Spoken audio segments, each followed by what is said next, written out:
এক গ্রামে এক আলেম বসবাস করতেন, যিনি তাঁর জ্ঞান ও পবিত্র জীবনযাপনের জন্য সকলের মাঝে পরিচিত ছিলেন। প্রতিদিন দুপুরে তিনি গ্রামের বড় বটগাছের নিচে বসে ইসলামের শিক্ষা ও জীবন সম্পর্কে মানুষের সঙ্গে কথা বলতেন। তাঁর কথা শোনার জন্য গ্রামের লোকজন দূর দূরান্ত থেকে এসে জড়ো হতো।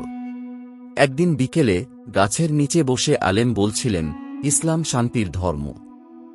আল্লাহ আমাদের দয়া এবং ক্ষমার মাধ্যমে সঠিক পথ দেখান। আমাদের কর্তব্য হল মানুষের প্রতি ভালোবাসা ও সহানুভূতি প্রদর্শন করা। এই পৃথিবী অস্থায়ী, আমাদের সব কাজের হিসাব আল্লাহর কাছে দিতে হবে। তাই আমাদের উচিত প্রতিটি কাজে আল্লাহকে স্মরণ করা এবং সৎভাবে জীবন যাপন করা। গাছের নিচে বসা এক যুবক উঠল এবং বলল, হুজুর, এই ব্যস্ত জীবনে কিভাবে আমরা আল্লাহর স্মরণে থাকতে পারি? আলেম মুচকি হেসে বললেন, প্রতিদিনের কাজের মধ্যেও আল্লাহকে স্মরণ করা যায়। যেমন কাজ শুরু করার আগে বিসমিল্লাহ বলা, কারো সাহায্য করার সময় মনে রাখা যে আল্লাহ আমাদের ভালো কাজের প্রতিদান দেন।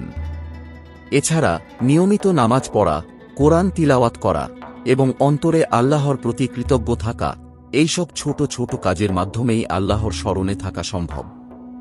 যুবকটি কিছুক্ষণ ভেবে বলল, আপনার কথায় মনে হচ্ছে আমরা যদি প্রতিটি কাজে সৎ থাকি এবং আল্লাহর ওপর ভরসা রাখি, তাহলেই আমরা শান্তি পাব। আলেম তার মাথা নেড়ে বললেন, ঠিক তাই। ইসলামের মূল কথাই হল শান্তি এবং আল্লাহর প্রতি পরিপূর্ণ আত্মসমর্পণ।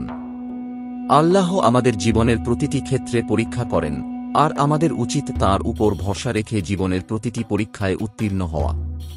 গাছের নিচে বসে থাকা সবাই আলেমের কথায় মুগ্ধ হল এবং প্রতিজ্ঞা করল, তারা ইসলামের এই সুন্দর শিক্ষাগুলো মেনে চলবে।